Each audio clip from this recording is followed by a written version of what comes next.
Yoast SEO Tutorial 2017. I'm going to show you the basic concepts and settings as well as advanced methods as well. I've created a video session recently last year. You may definitely like to check that out as well. In this example, I've decided to show you two different setups. One is my blog. It is using Yoast SEO plugin for WordPress, and also this particular website that's not finished, but I'm also using Yoast for that as well. So keep that in mind, okay? Because then you can see what else you can do using Yoast. So general settings here, if it finds problems, it will warn you.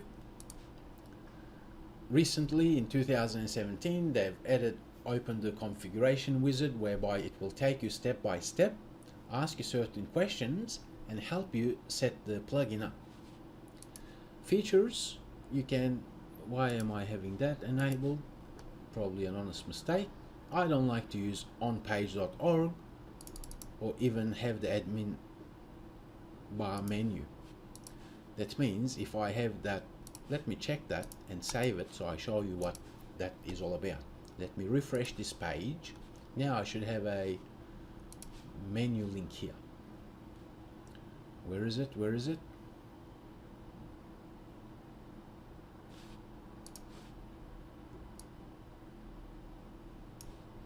Okay, yes, that's enabled. Let's go to a different page to see.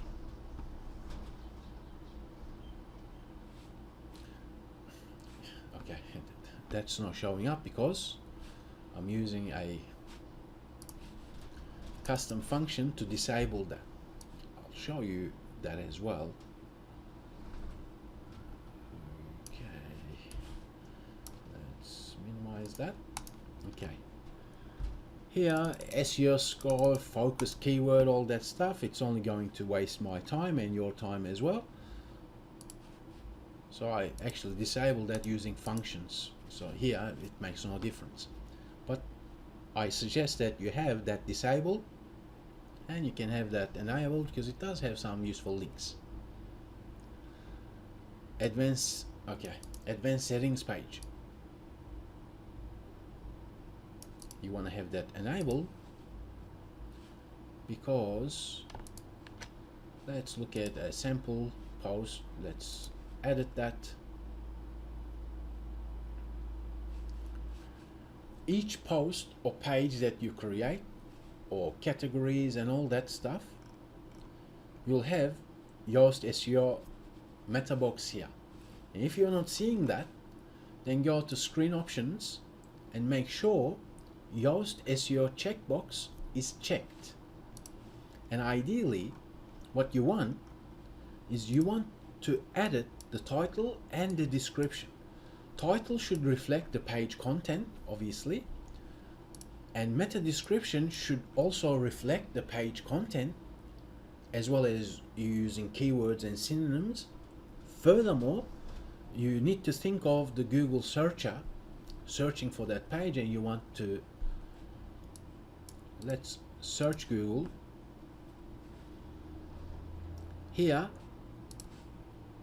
if you craft your description, as you can see, Google will show that somewhere here. But remember, Google does things on its own way. Your job is to guide it to your best ability.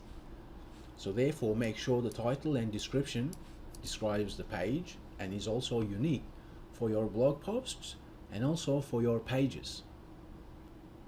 Okay, let's look at your info. You can easily select company or person, then it will blurt out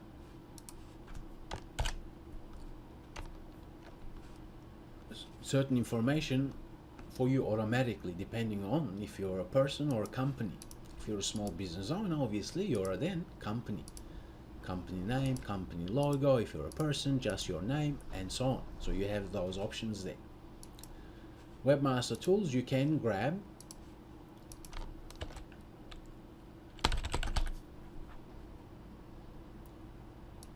Search Console if you've selected meta tag verification method, then you would simply place that in there. Let's move on, and remember, every time you update or tweak things here, you need to save changes.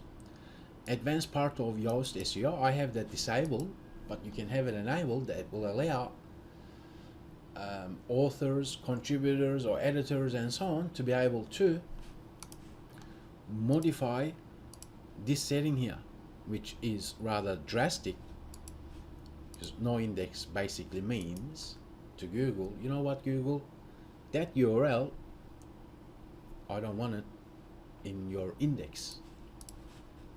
Let's look at titles and metas. We have the separator here. Let me show you what that means. That is the separator. So you can select any different one, it makes no difference really.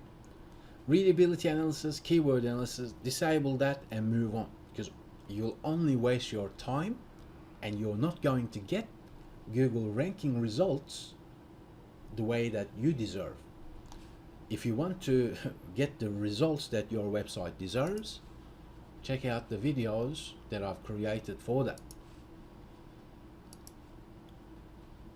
Homepage, front page.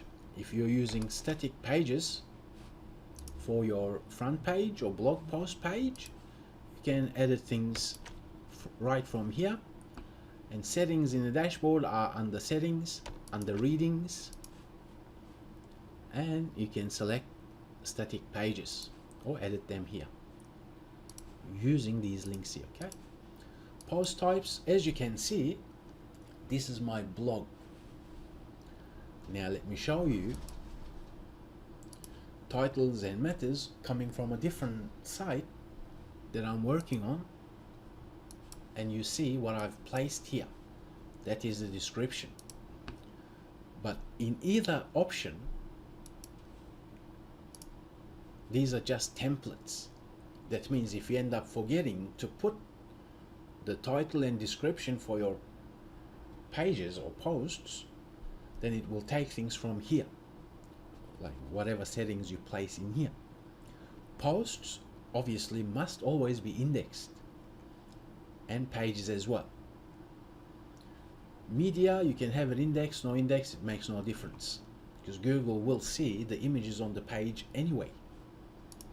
Taxonomies, you can have it like so. Categories, if you want it to index, what that means is this. Okay, I'm using manual settings for that.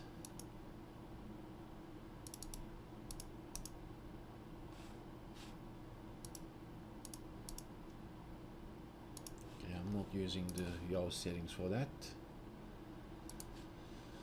Okay, yes, I make sure categories in this example is index. Here I set it no index, but once again I am using custom functions which could be advanced for you to use, as in don't end up using that.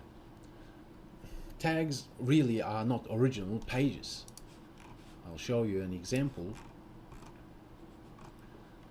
of what a, as you can see, this is category, right? And these are, let's say, tags. As you can see, that's a tag, but on this page there's nothing unique. So why would I want Google to index this page? If I look at the source code and say no index, so here, if I set no index, that means Yoast SEO plugin will blurt this line here, telling search engines or robots, user agents, to not index this URL here, because there's nothing unique on it. But it's up to you. If you have it indexed, that's no problem. Depending on the theme, you can have this enabled, have it indexed. That's totally up to you. Once again, these are the default settings. And remember, to really use Yoast or any other SEO plugin, you have to do things on the post or pages itself and not rely on these per se. Okay, let's look at archives. As you can see, we've got the site name and page. Author archives, depending on your setup, you may have different authors, you may have them indexed, and you set that through here. And this will be the title, and you can search Yoast variables. Knowledge base of Yoast SEO plugin will show you what those settings are and what they mean. You can simply grab them and place them in there according to your wants. Date archives, this is the setup that I usually use because they should not be indexed. So date archive shouldn't be indexed because it's just a placeholder. Then we end up having special pages here. Search pages, you can basically ignore that. 404, you can ignore that as well, because what difference does that make? Your 404 pages aren't indexed anyway. Then we have site-wide meta settings. Sub pages, no index. Meta keywords, you can, for Google, you can forget about it. No open directory project, you can disable that as well. No, you don't need it. Social, you simply place details for your social profiles here. For Facebook, default image URL, because when you share your posts on Facebook, you have settings here on the page that you're creating. And here you can include unique description, which is smart, or you can have a unique image, so when people share your posts on Facebook, things will be unique. You can have Facebook app ID. I have this for this particular site. Show you what that looks like. You need to go to Facebook developers. Okay, I haven't placed it in here yet, but you need to go to Facebook developers to create an app, get an app ID, and place that in there if you want. Twitter, you can select summary or summary with large images. If your posts do have large images, then select that. Pinterest, you need a verification code. I'm not going to cover that. Google Plus URL, you can place that in there. Sitemap. Now, I actually really do enjoy the sitemap feature. And I get many emails saying I can't see my sitemap. It could be the case that you don't have any blog posts, or it could be just a new setup and so on. But you want to have, you should definitely use XML sitemap coming from Yoast SEO because it's great. This is the sitemap. Depending on your setup, you may have WooCommerce site. I'll show you a WooCommerce setup. This is for typical WooCommerce setup, so make sure you have at minimum these sitemaps for WooCommerce sites as well. So that example is not a WooCommerce site, so I don't have that here. And you can set maximum entries per sitemap. That means if you have, let's say, 2,000 posts, it will automatically create 2 different sets for your blog posts. So 2 separate sitemaps. This will be depending on your setup. If it's a single WordPress site, meaning only you using it for yourself or for your small business, then you can have that disabled perhaps, because author sitemaps don't usually have unique content. Post types, once again, if your website is perhaps image based a lot, there's a lot of images and so on, you may want to have attachment in your sitemap too, but I suggest that you actually don't have this because, as I've said, Google will see the images on your pages and posts. But great feature is that if you have a page or a post that you think, you know what, I don't want that post and it's private and so on, you can exclude that by simply looking at the post ID. Yes, by separating them and placing the post ID here. and then it won't show up in the sitemap. Taxonomies, you can have it in sitemap if you want. If you do, then it's going to show up here. If you don't, then it's not going to show up. Yeah, most WordPress sites will end up having many different options here. Okay, ideally ask yourself, okay, do I want Google to see those sitemaps that you're having? Because some of those sitemaps may be just tags and it may not have unique content and so on, right? And if that's the case, then you don't want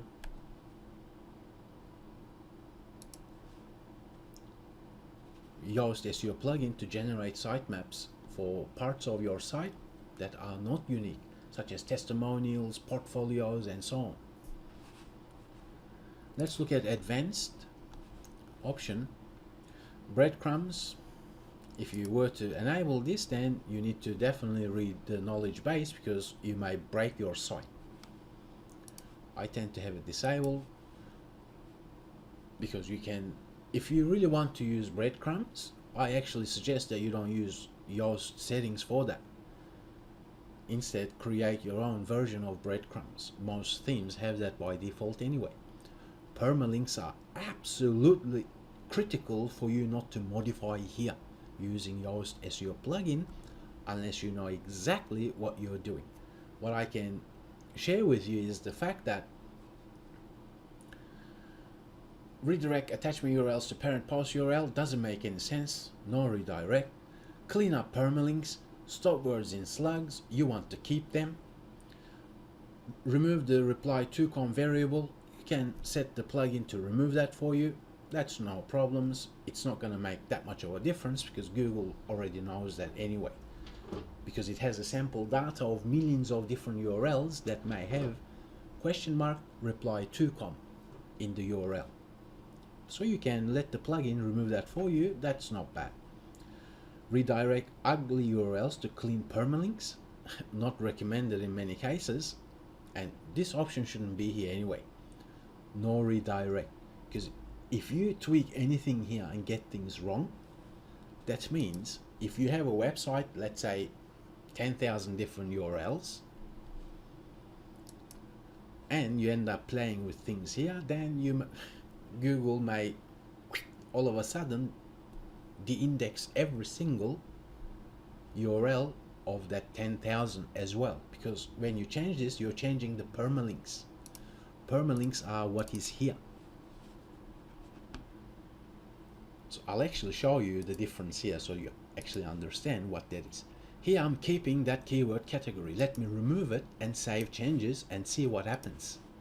Let's look at this URL now. Let's refresh. The page isn't working because that setting has just removed an absolutely critical part of WordPress. Let's save changes and revert back because I want to keep that. Let's refresh to see what happens. Make sense? So that setting is about that. And as you can see, getting things wrong there, you'll lose your site. And if you lose your site, so will Google.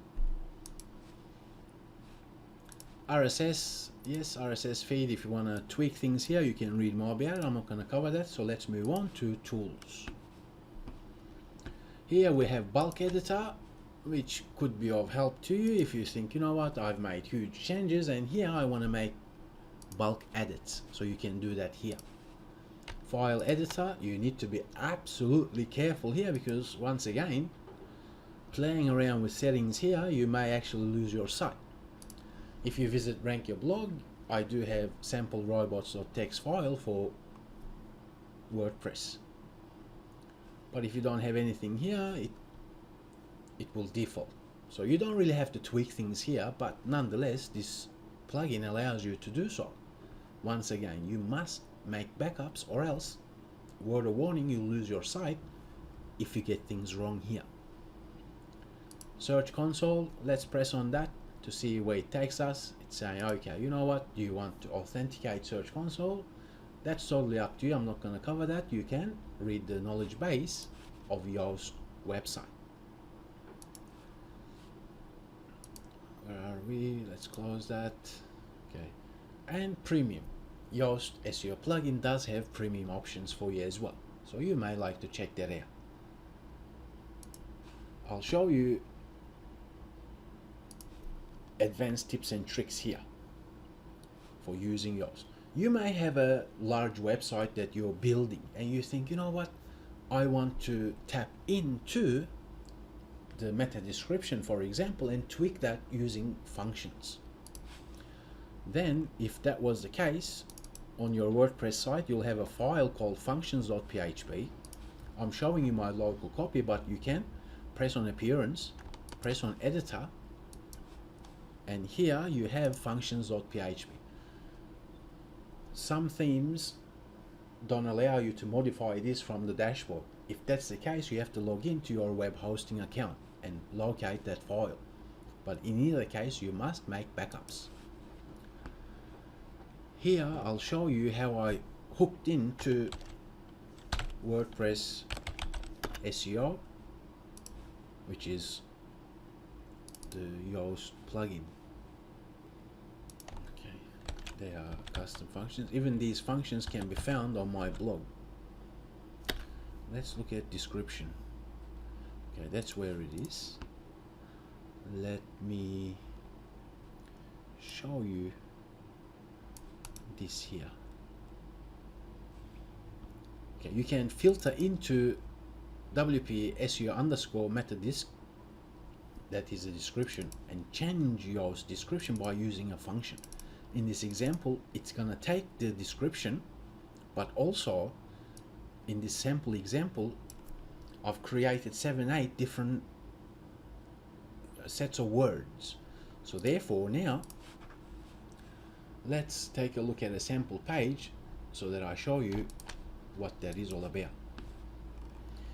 Because it's a new site and I have time resource limitations, I couldn't do unique descriptions, but I don't want Google to see duplicate description. So now this is coming from here. It's always randomized. It's also going to take the title, template variable, as well as primary category. So now it's taking the title,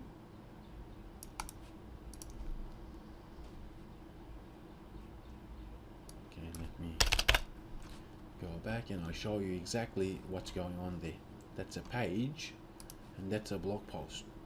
They are both posts, but I'll show you the source code so it'll make more sense. You take a look at this now. It's using the template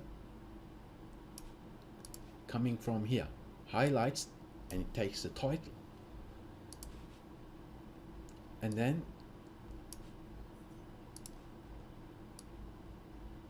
up to here, and then it's taking the primary category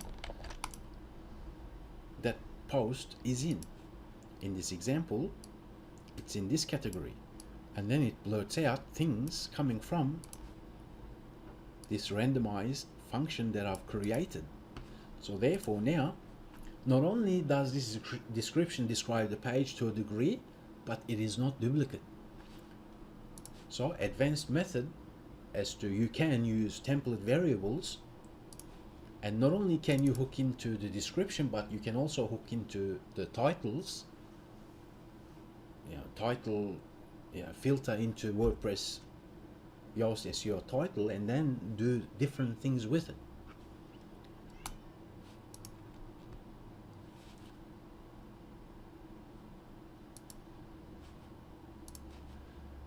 So once again, to really benefit from Yoast SEO plugin, you need to make sure you play around with the meta settings here. You can edit, you can see how it's going to look in mobile devices, desktop, edit snippet, make the changes, update the file. Sharing options can be different. You can have Twitter shares there and so on. The settings here, you definitely don't want to play around with this, but nonetheless the option is there for index follow or no index, robots follow or no follow. No index basically means to search engines like Google, you know what, Google, don't index this page, and so on. No follow then tells search engines like Google, do not follow the links that you find on this page. And you have the canonical URL. It's only useful if you have 2 or 3 or 5 different domains with different extensions. I know I rather talk fast, but nonetheless, Yoast SEO has many different features that you now know how to use for your own website's advantage. Focus on what matters, as I've explained to you in this video as well as this video session, because then within very short time you'll have better optimized website that brings better results, and then you focus on what matters instead of readability, keyword analysis, and so on. I thank you very much for learning with Rankia, and I'll talk with you in the next video session.